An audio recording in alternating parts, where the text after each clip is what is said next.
समस्त प्रभु प्रेमी भक्तों को जय सियाराम। एक बार एक भक्त गोस्वामी तुलसीदास जी महाराज जी से पूछा कि महाराज जी, आप मुझे भगवान राम के चरणों में प्रीति भक्ति का कोई उपाय बताएं। भगवान श्री राम के चरणों में भक्ति कैसे प्राप्त होगी, कोई सहज साधन बताएं जिससे साधारण लोग, जन सामान्य लोग भी, बिना पढ़े लिखे लोग भी घर गृह कार्य में रहते हुए भी भगवान की भक्ति कर सके। गोस्वामी तुलसीदास जी महाराज ने कहा कि भैया, आपका यह प्रश्न जीवन का सर्वोत्तम प्रश्न है।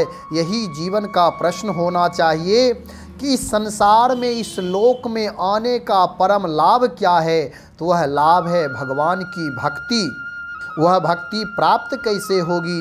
वेद पुराण शास्त्र उपनिषद में बहुत सारी चर्चाएं हैं, भक्ति की महिमा है, लेकिन वह मार्ग बहुत जटिल है, सबके लिए संभव नहीं है। तो मैं एक बहुत ही सहज, बहुत ही सरल मार्ग बता रहा हूँ, जो भक्ति के परम आचार्य हैं, जिनकी उपासना करने से भक्ति महारानी प्रसन्न हो जाती हैं, यानी भगवान राम के चरणों में भक्ति की प्राप्ति अवश्य होती है। महाराज, वह मार्ग कौन सा है? तब गोस्वामी तुलसीदास जी ने एक सहज चौपाई बताई, जो रामचरितमानस में है। हम आप सब लोग उसका नित्य पाठ करते हैं, तो सुने वह।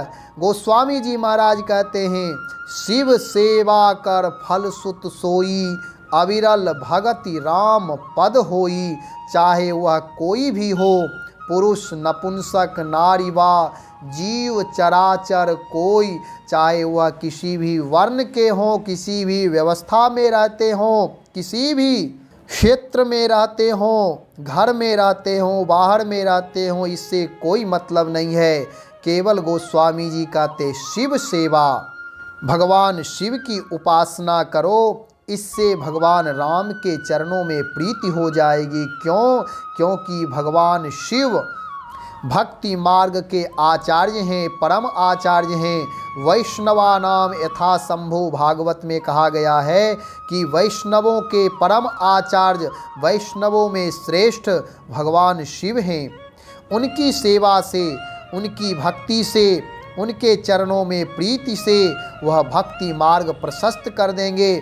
भक्ति मार्ग चलने के लिए बता देंगे कि इस मार्ग से चलो तो भक्ति आप कर सकते हो, यानी इस मार्ग से चलोगे तो भगवान राम के चरणों में प्रीति हो जाएगी। अब कह सकते हैं भगवान शिव की सेवा क्या है? तो भगवान शिव की सेवा बहुत ही सरल है। स्नान करके उन्हें एक लोटा जल चढ़ा दें, बेलपत्र चढ़ा दें, अक्षत चढ़ा दें, और सबसे परम और सरल सेवा है, वह है भगवान शिव को रामचरितमानस सुनाएं। रामचरितमानस सुनने से, रामायण सुनने से भगवान शिव खुश हो जाते, प्रसन्न हो जाते हैं। और उससे भी सरल, जो लोग रामायण नहीं पढ़ सकते, भगवत चरित्र गा नहीं सकते, कह नहीं सकते, वह केवल जो सबसे उत्तम और सहज सरल मार्ग है, वह है राम नाम महामंत्र, जो भगवान शिव स्वयं कहते हैं कि राम नाम से बढ़कर मुझे कुछ प्रिय नहीं है। महामंत्र जोई जपत महेशु, काशी मुक्ति हेतु उपदेशु। कहा गया है कि भगवान शिव अहर निशी राम नाम का जप करते हैं। तुम पुनि राम राम दिन राति, सादर जपहूँ अनंग राति। भगवान शिव को सबसे अधिक प्रिय है भगवान का नाम, इसलिए राम नाम भगवान को सुनाओ। इससे बढ़कर शिव सेवा नहीं हो सकता है। तो भगवान शिव की सेवा करके भगवान श्री सीताराम जी के चरणों की प्राप्ति कर लें, भक्ति प्राप्त कर लें। यह भक्ति मार्ग सबसे सहज और सुलभ है। गोस्वामी जी कहते हैं, शिव सेवा कर फल सुत सोई, अविरल भगति राम पद होई। एक भक्ति ऐसी होती है जो एक दिन किए, 2 दिन किए, वह फिर भक्ति समाप्त हो जाएगी। लेकिन गोस्वामी जी कहते हैं, भगवान शिव की कृपा से, जो भगवान शिव की सेवा से जो भक्ति प्राप्त होगी, वह भक्ति अविरल भक्ति, यानी सदा हमेशा सतत एक रस बनी रहेगी।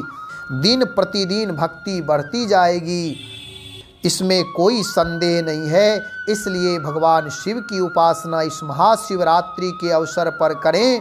इससे आपके दिव्य जीवन मंगलमय हो जाएंगे, जीवन के सारे क्लेश समाप्त हो जाएंगे और भगवान के चरणों में प्रीति प्राप्त हो जाएगी।